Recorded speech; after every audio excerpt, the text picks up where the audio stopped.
podcast is part of the Sports Social Podcast Network.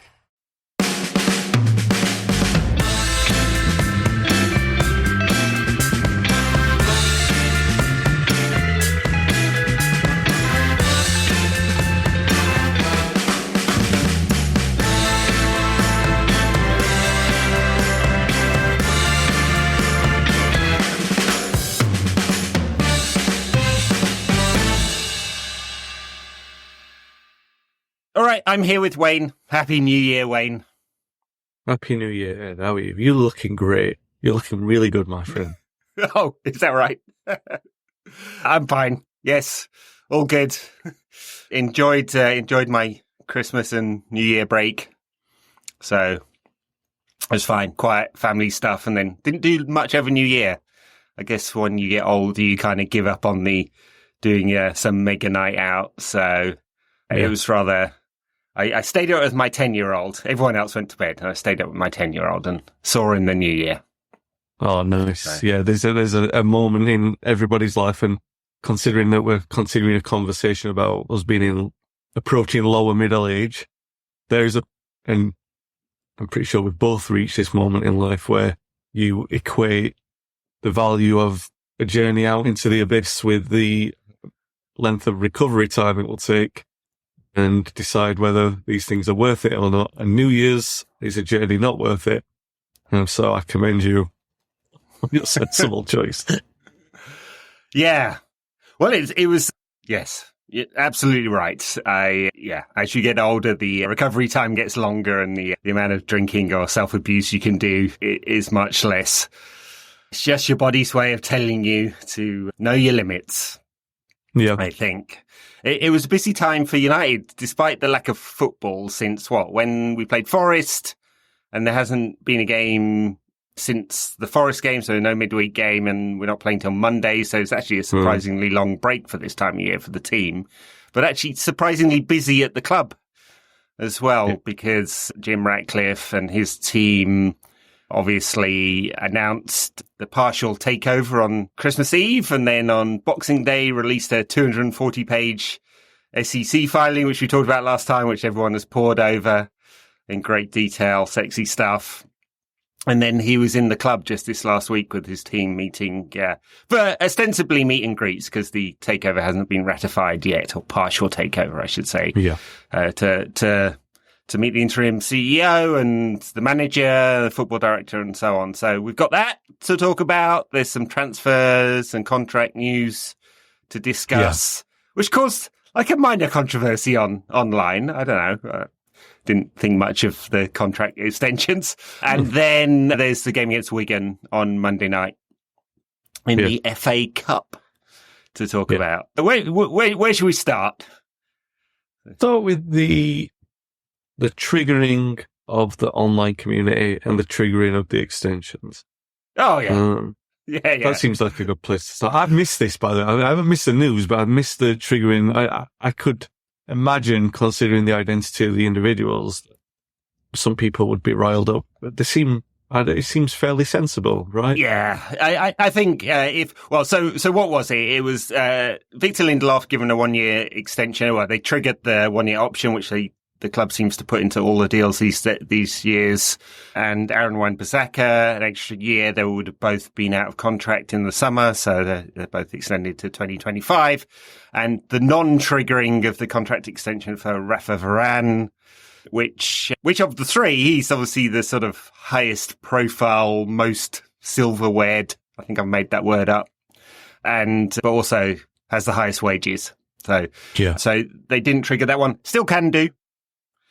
Yeah. At any point between now and the summer, if they decide to. They've certainly done that with players in the past. So, I think the controversy is just like people want more and more and more, don't they? And in Lindelof and Wan-Bissaka, you've got two players who have mixed performances over their times with United. But I would argue, maybe you have a different view, I'd argue that perfectly good squad players maybe haven't lived up to £80 million worth of talent there. I don't know.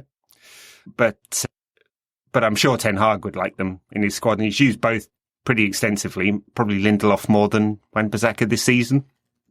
Well, yeah, first of all, because of Lindelof's availability, and that's one thing that you can say about Lindelof is that he's generally been available. He's had a few injuries, but he's generally been the one who's always available when other players are injured. So there's that reliability about him.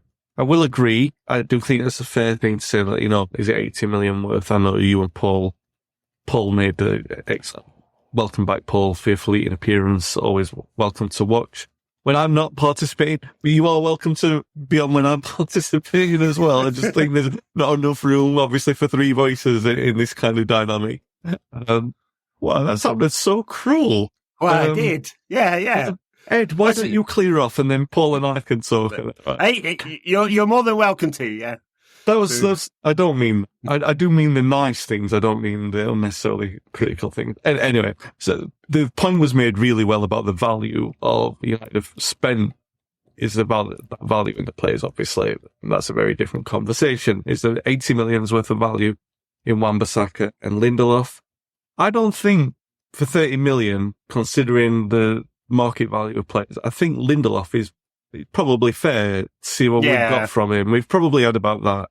I won't say he's been a fantastic player. There were times where he has looked fairly timid, but then and it was kind of amusing to me, the Iceman persona that they sort of bestowed upon him.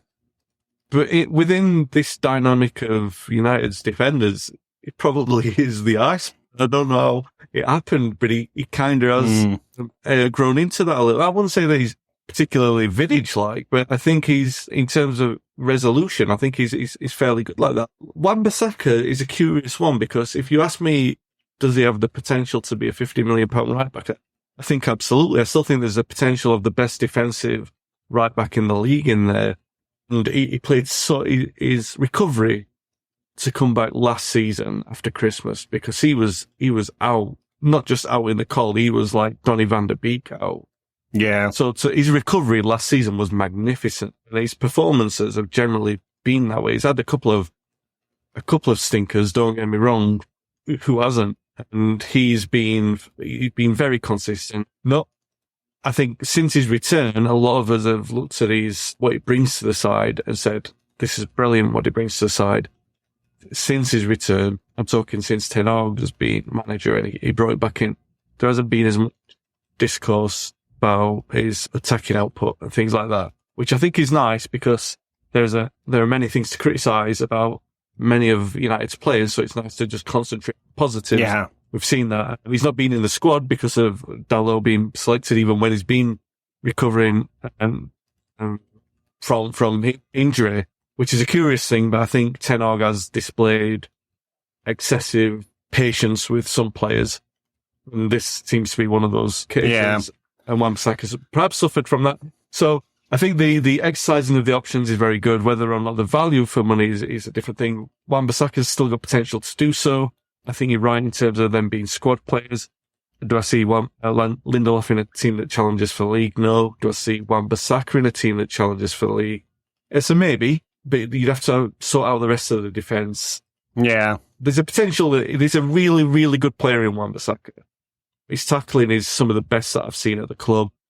And I go back to you see his tackling ability. I'm talking like Paul McGraw, Les Brown, players who love to watch make a tackle because the art of tackling, they understand it, which you don't always see with defenders. No, you can appreciate that in Wan-Bissaka. So people may be upset. I'm not. I think they're sensible. I think it's fine. I think the curious thing with Wan-Bissaka is if you were going to, both him and Dalot are flawed players in different ways. I mean, they're not. Wan-Bissaka's obviously quite limited going forward. He's, I guess, improved, although his numbers don't really show it. He's not awesome in possession. Then again, Dalot, who's supposedly better, often doesn't show that either. He's comfortable inverting in a way that Wan-Bissaka isn't, but he doesn't really provide any attacking output either. But the curious thing I find is if you were going to give a 5-year contract, it probably, for me, would have been Wan-Bissaka and then improve on Dalot, go find an attacking right back somewhere. And they did it the other way round. So that was a little curious, I think. Yeah. Because I'm not sure that amongst Dalot's intermittent years with United, he's really ever shown the kind of quality that would deserve another contract, but maybe that was the old regime. And now we're into a new era and they're going to take a different view on contracts and renewals and so on.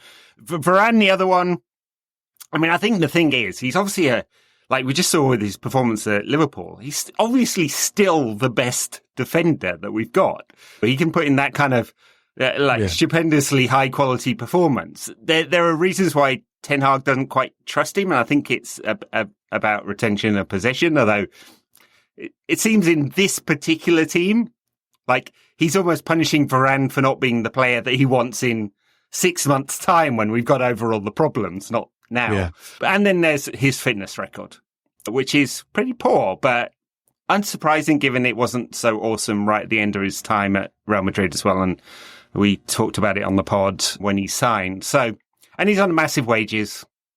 Sorry to interrupt. So the thing with Varane and I think you're absolutely right. I think it probably does come down to the injury thing, the fact the disparity in what the other defenders can and can't do, and the other defenders' record of availability, and the disjoint nature that can bring to our disrupted backline from game to game is probably the thing that's put Varane on the sidelines, because, like him or not, Maguire, he's such a dominant personality in terms of how his strengths and weaknesses impact everyone else. But because he was available for that period of time, and Ten Hag had to kind of model that defence around him, it does impact what you can do around him. And obviously, for whatever reason, and it's probably right for Varane and Maguire, he doesn't see as a complementary pairing. And I think that that's the thing that impacts Varane on top of his own flaky availabilities, because there's such disjointedness in that backline. The qualities of all of those players do not seem, like Chelsea's backline under Mourinho with Carvalho and Cole and Ferreira and whoever else they're right back and Terry. All of the qualities obviously complemented each other and they were perfectly drilled and everything like that. And United's, and you can argue this through the entire squad, is that one player doesn't seem to complement the player who's playing the side of him, and we have tried. Ten Hag is trying to get there, and he is kind of getting there when he's got a fully fit complement. But when we don't, the disjointedness of it and the disparity of these qualities from one player to the next is so extreme that I think that in Varane's case, where he has been available, but only sort of intermittently, that's why he's been on the sidelines for as long as he has been, because it's been so difficult for Ten Hag to sort of say, I can't keep moving my backline like this. I've got to kind of get some stability in there. And it wasn't great, because option B, which we saw with Lindelof and Maguire, and unfortunately we've seen for years before Ten Hag, isn't up to it. It's cost us massively. I think it's fair enough. One thing about that Chelsea back four, I mean, the talents were complementary. The other thing is they were all total assholes. All of them. Absolute, to a man, the most vile humans you can imagine.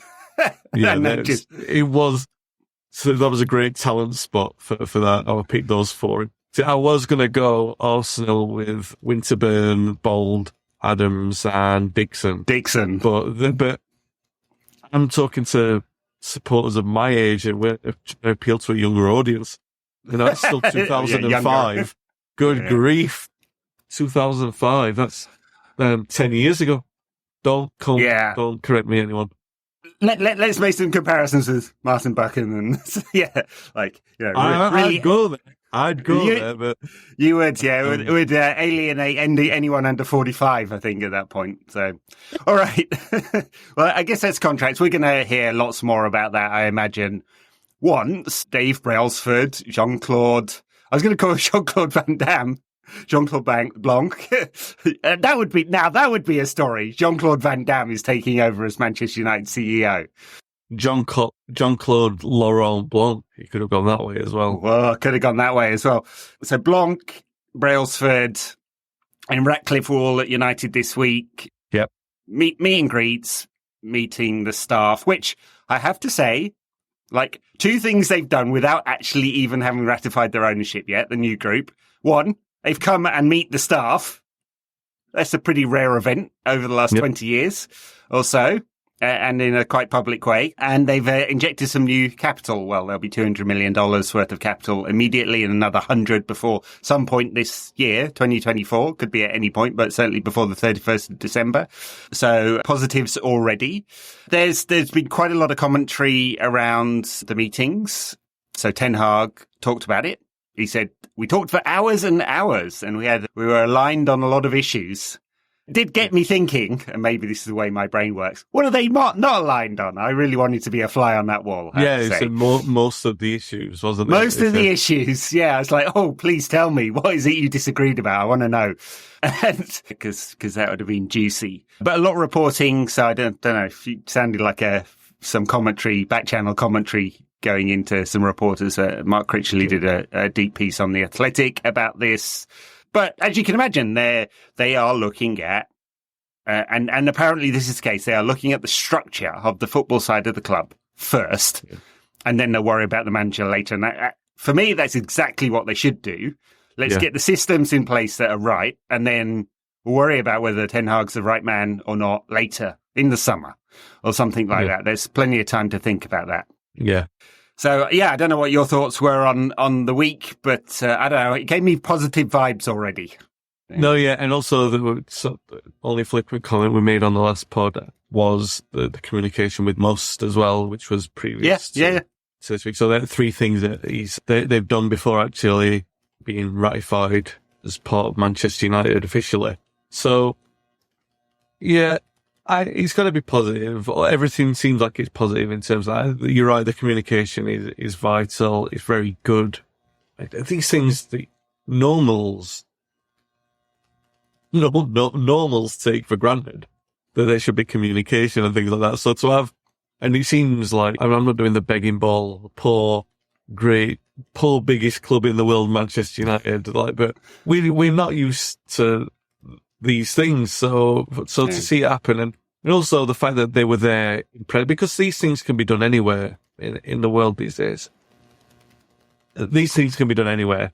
So for all of them to be there on the ground, talking to people, having those conversations is, obviously it's only a positive thing. The thing that I would say is, because these are the first steps, we don't know anything about it. The pleasantries, really. Everything's pleasantries. And at least they are pleasantries, because these things can be screwed up as well. But everything's going well so far. The PR sort of mission is working. It couldn't have failed, I don't think. But you can hit a bum note unpredictably. United haven't done that so far. Ratcliffe and everyone are saying the right things. All of the feeling, all of the vibe about it is really positive. There's not a wrong step so far, and obviously we wait to see how these things are operating. Actually, I've got to say that I did find it funny, the exact same thing that you did with Ten Hag saying that most of the things, because I'm like, he's not in a position. By the way, anyone who's listened to us all season knows that I'm going to back Ten Hag beyond what's reasonable, bar 5-0 at home to Liverpool and stuff like that. There's obviously a line, but I am still going to back the manager beyond what most people would consider reasonable. So, I back him to concede and to continue, and hope that he continues and succeeds beyond the summer.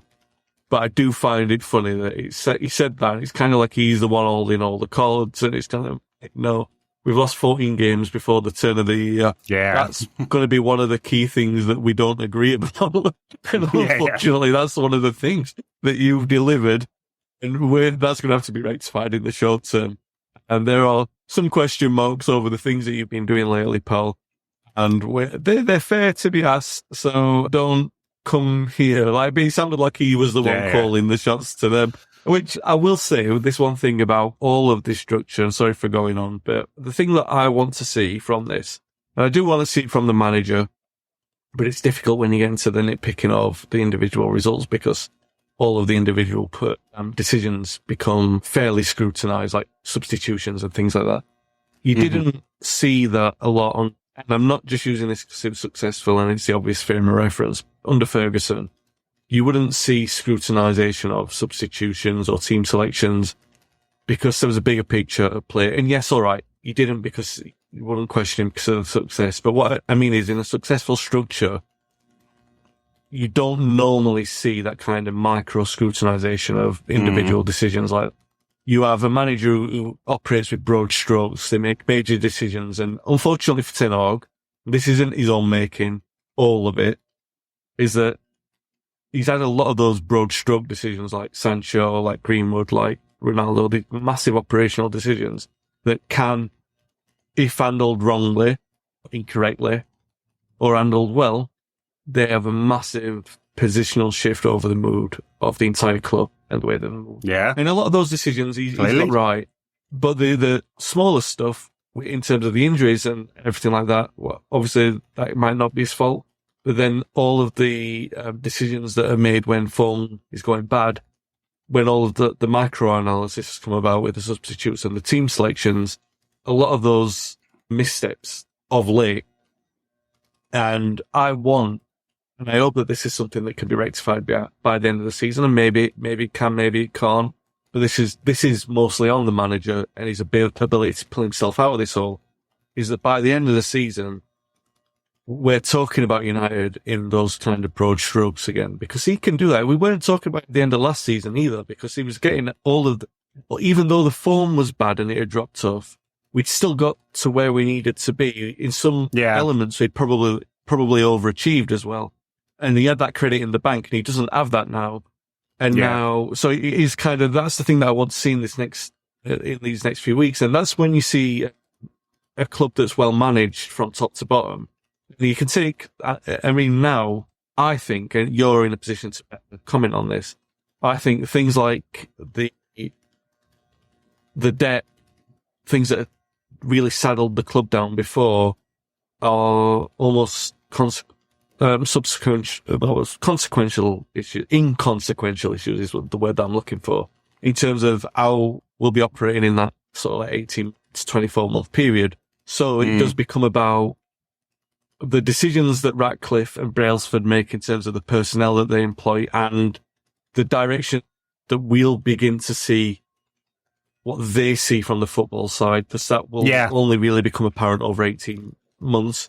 But then also that Ten Hag thing, that we can start looking at him and start looking at the broader strokes, the management, and say, all right, well, this is how his defence looks, this is how his midfield looks, this is how the attack looks, this is how his team looks, all of these kind of things, without saying, he's picked bloody Maguire next to Lindelof and it's not working, why is he playing Dalot at left back? All of those little things that you only really get into the nitty-gritty like that when a club's in crisis. You don't ask those questions when a team's going well. Or when a manager is showing good leadership. That part's on Ten Hag. Whether or not he's being handicapped, hamstrung by, hand-tied, handcuffed by all of the things that are around him.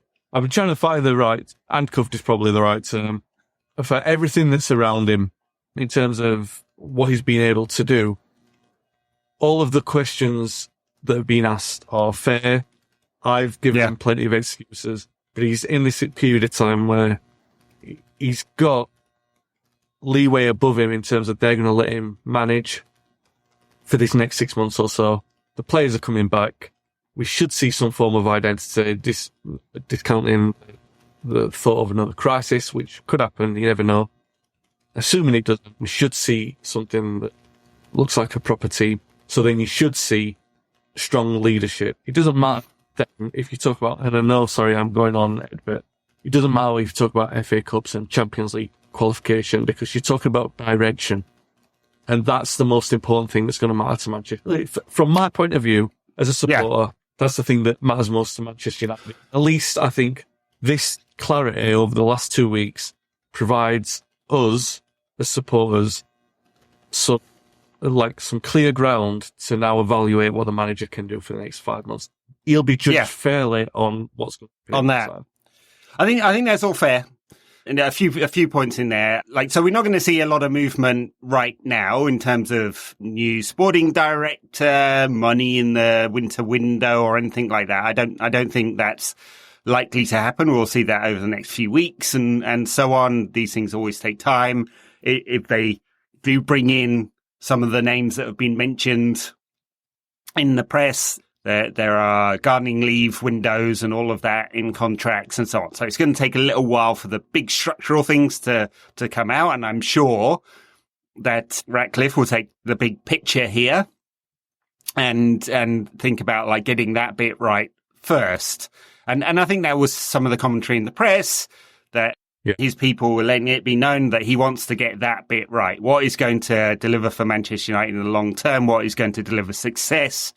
Something that came out in the press that he didn't say directly, but has been reported on by multiple sources, is that he considers success to be silverware and getting United back to a preeminent position on the pitch rather than revenue and making money. Now, of course, he can say that from a personal point of view because he's worth £30 billion and is the largest shareholder in a albeit private company that delivers 60 billion a year in revenues, right? So this guy's fuck you rich beyond comprehension, right? So he can say that. But also, isn't that what we always wanted? We want a benevolent dictator. If it's not going to be fan ownership, the next best thing is benevolent dictator. And in fact, from a governance point of view, it may even be better than fan ownership.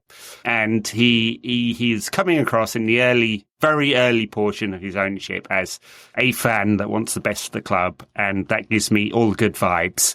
Now, whether they make the right decisions around the personnel and the structure, we'll see in time. I think I said on the pod with Paul last week that they made a lot of mistakes, but they're probably going to learn from those mistakes. And they appear to have done so at Nice. And they made some backroom changes there and tried to get the structure right. And hopefully they've learned from that. And the club can move forward. You mentioned the debt. Briefly on that one, I don't think anything will happen on that for quite some time. And that's because he's a partial owner, not a full owner.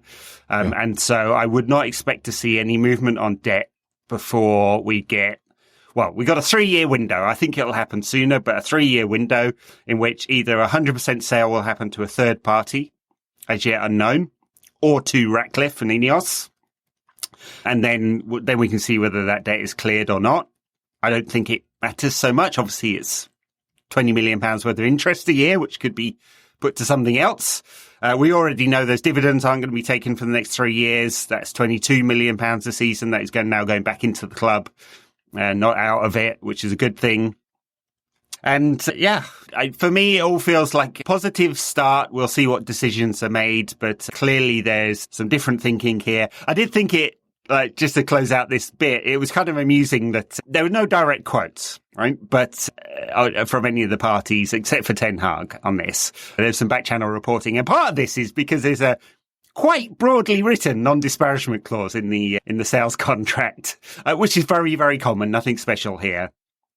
But basically, don't slag off your new partners, which I think is fair enough. Much as we'd, I'm sure, love to have him take the microphone at Old Trafford and dump on Joel and Avi. I don't expect him to do so, but it's quite close to the wind, I would say, just on terms of the back channel commenting. But yeah, all good fun. Anyway, that's more. Go ahead. You wanted to close out, but I have to jump in with one last thing. You mentioned Martin Buchan. I'm going to go way further back, just because I can. I've got freedom to do so in democratic society. God, what am I talking? I'm talking about James Gibson. That's what I'm talking about. That is way back. Yeah, you were just a little nipper when he was around as well. Yeah, I had a full head of hair. Oh God. Okay, so we're going back almost 100 years. So 1933. He became United chairman. His era of benevolence was like he saved the club from bankruptcy. He sent every player a Christmas turkey before and made sure their salaries were paid in full to sort of assure them could have a good Christmas. Then he provided the club with transfer money as a guarantee. You provided them to sort of say, this is a gift to the club. You don't have to pay back. All these kind of things. He paid for travel infrastructure around Old Trafford to make sure that the old-timers who supported Manchester United but couldn't get to Old Trafford, so were at Bank Street and before United moved to Old Trafford, the ones who couldn't get there provided infrastructure so they could get across the city. made it an easily accessible, and that's all the things that sort of went towards making United an accessible team, which made them the national and global powerhouse. And obviously provided the money to buy the cliff. He provided the finances and the infrastructure for the youth system. He provided money for redevelopment of Old Trafford. He provided that money again after Old Trafford was bombed in the war. He went toe-to-toe with Matt Busby in the early years when Busby was sort of struggling. Gibson was saying, take some money for some players. And he was like, no, I'd want to do it my way, which, if you can imagine a chairman trying to hoist money upon a manager. And the manager going, no, I'm going to play the youth players instead. And it all worked out for United, and Gibson did get to see United lift silverware. And unfortunately didn't get to see the full fruits of the labour, but his benevolence was seen. And, the Gibson family remain, even to this day, close associated with United. And it drips down the generations now. Of course, it's, I think, Alan Emley, his great nephew, who I've managed to speak to on a couple of occasions. He's really nice, actually, and obviously they're very, very proud of what they did, what their uncle did. And obviously James' wife, Lillian, was on the board of directors for United for a long period of time. All of this history lesson, Ed, for people who don't know it, is because the Edwards ownership from the 60s onwards, and obviously the Glazer ownership, is all pretty much anyone alive has experienced Manchester United, and both of those ownerships, you can argue the merits of either of them, or the negatives of either of them. Yep. But they've both been controversial, and I would argue, and I have a conversation about it, but this isn't the time or place, that there are some really good things that Martin Edwards did as chairman in terms of making sure that the club operated and redeveloped Old Trafford to make it the stadium that it was for a long period of time. He was a major driving force in that, even to the point we were all getting frustrated that we couldn't sign Gabriel Batistuta and things like that. Well, I would still like to see Batistuta play at Old Trafford, but I do like the fact that Old Trafford was developed into the behemoth it has become. Now, all of that, again, to say that this is the first time in all of these generations, in a near century, that we've got an owner who is seeking to use his power in the same way, really, in a modern way, as James Gibson. He's seen his position as a custodian of the club, and he wants to bring effect positive change to Manchester United. He's willing to input his own, and we're talking about a club who doesn't need money, by the way. He doesn't need outside injection, but he's providing capital injection to kind of facilitate, expedite that process. These are reasons, and I can't even express and articulate within the space of this podcast. And I know you want to talk about Wigan. I've seen the clock, Ed, don't worry. I'm so sorry. You were wrapping this point up. I'm just saying that these are reasons beyond anything that you, or even you with all the financial knowledge that you've got and the way that you've articulated and broke down every step and sinew of all of this deal. There are reasons beyond things that we can't articulate for everyone to be positive, so long as it always comes with the caveat that the decision making is right. And that is something that I can't guarantee. But because of the benevolence, that we've never seen that in a century of ownership. Yeah. In our entire lifetimes, we have never seen this in Manchester United. Everyone should be optimistic about this. And that's my end part on it, Ed. I'm sorry. I just wanted to make sure that I put that point, because I think a lot of people are going to lose the historical significance in that. And I don't think it's something that should be lost. I think that's great context, Wayne. Yeah, I think it's really important thing to say. This is the first time, in a century that an owner has put in really significant amounts of capital to the club. And the Edwards family did do some good things, obviously very controversial as well, not least the first IPO in 1991, in which they took money out rather than putting money in. But great point on Big Sir Jim's and his own personal wealth that he's put into it. And so there's quite a lot more of that to put in if he really wants to. So, all right. We'll move on from that, and I'm sure there'll be more details coming out in the weeks to come that we can pore over. We have Wigan on Monday night. Sadly, for some of the folks making the short trip to Wigan, they aren't actually in trains back after the game. So if you're making the trip there, sorry about that. The powers that be, thinking about the fans first, as always. But it is a very short trip to Wigan. When was the last time we played Wigan? I guess when they were in the Premier League a few years back now. And it's been a club that has gone through some really tough times recently, talking of ownership. Dave Whelan, no longer with us, but also gave up ownership. They had financial troubles. They got relegated. They had points deductions.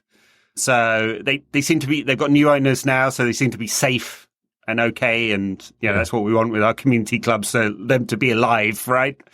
And so they are alive and they look okay now and moving forward. And first time in a while we've played them. But I'm sure the however many thousands of fans that are going there will enjoy the magic of the cup this weekend. We haven't played Wigan since they won the FA Cup. Yeah, and who did they beat in the final?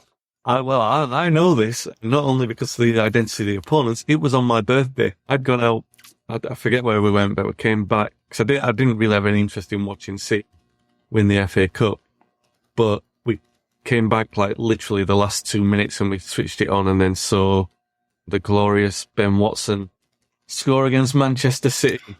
So, give me the best birthday present of the year. It was, it was great. And I can't remember the result in the last season. I can imagine that we probably won in the last season. I do remember them beating us in 11-12. So it cost us as we were going for the title. Yeah. But we had a long run when they were first promoted in the Premier League. Again, history lessons. We had a long run of beating them. I know because I've been listening to all of these mini discs with Paul Jewell over the last week or so. I've been listening a lot to the 05-06 season. And we beat Wigan 4-0 in the first game at Old Trafford, and then we got them in the Carling Cup final. And Jewell says he's referring back to his Bradford days where he came up with them in the Premier League. We beat them 4-0 back-to-back games. Anyone who wants a memory of that one can just put on Paul Scholes' goal against Bradford at the Valley Parade in the towel kit. So that's how far back we're going. Some of you listeners weren't even born. Why do I have to make everything about agents? Anyway. I don't know. I think it's because you're getting old and it's on your brain, Wayne. I know. The Carling Cup final, that was the one at the Millennium Stadium, if I'm remembering correctly. I'm saying, not on the ramble, Jewell says, before the final, he says, look, I'm not bothered as long as we don't lose 4-0 again. I'm sick of losing 4-0 against Manchester United. You know what the score was. Yeah, perfect. Yeah, I went to that one. I remember not being able to get back very easily because Cardiff Station couldn't cope with the number of fans that are there. But foreshadowing for Monday night's game where no one's going to be able to get back. There you go. Yeah, well, it's a short walk, isn't it? Just 30 miles or so. Wigan. Yeah. They're only one these days, so it's an opportunity. Oh, God, I can't believe I'm going to say this. For Ten Hag to get some confidence into the squad with a comfortable victory. For podcast listeners, I am making a face because, nothing has been comfortable this season. And the interesting thing is, I guess Andre Onana is going to play in this one. I mean, it looks like there's been some shenanigans with him going to the AFCON, and he's going to play against Spurs on the 14th, and then for his national team on the 15th. Which I even got to getting onto Google and working out the flights and like how the hell, because it's not taking place in Abidjan either, the match, and so he's got a bit of a trek to get there in time, which is kind of interesting. So maybe he'll play, or maybe we'll see Bayendier.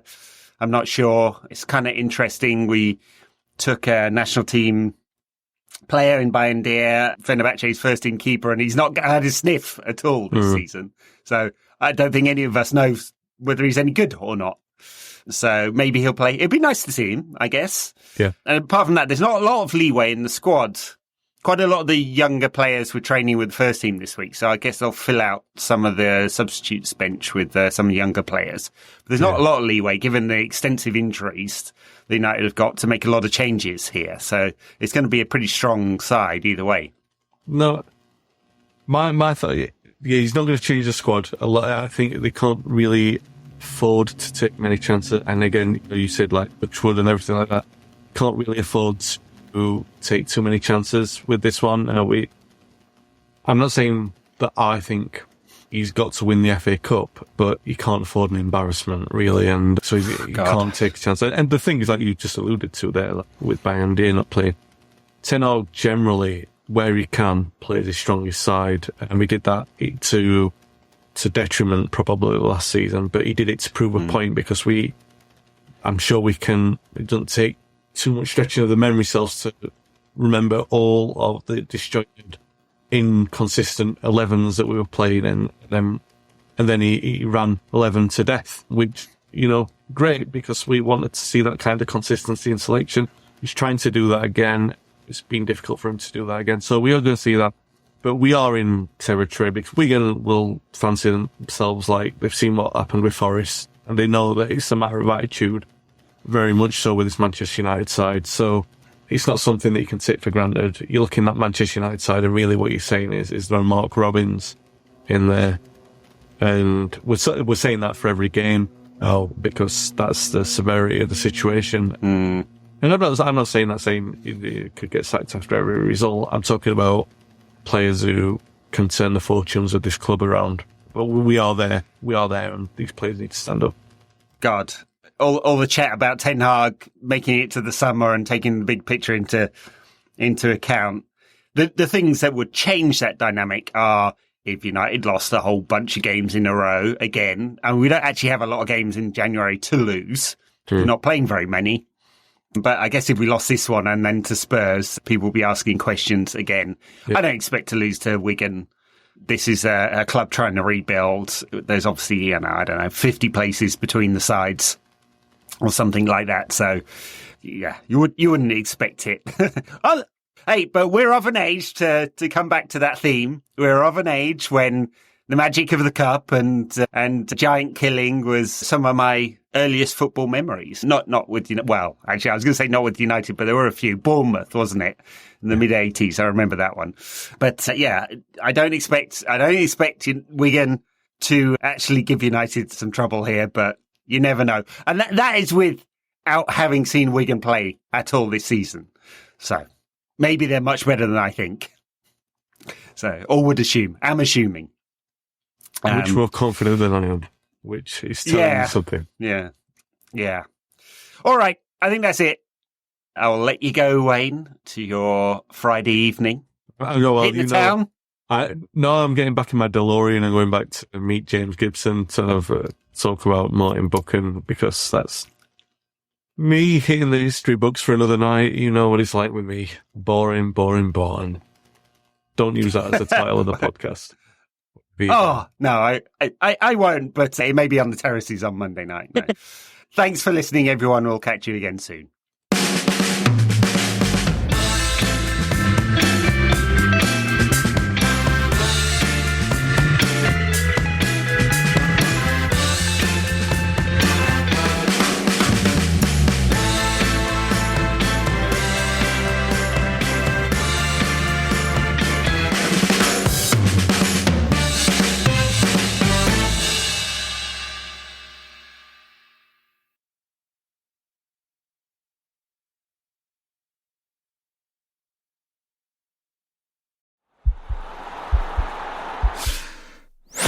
This podcast is part of the Sports Social Podcast Network.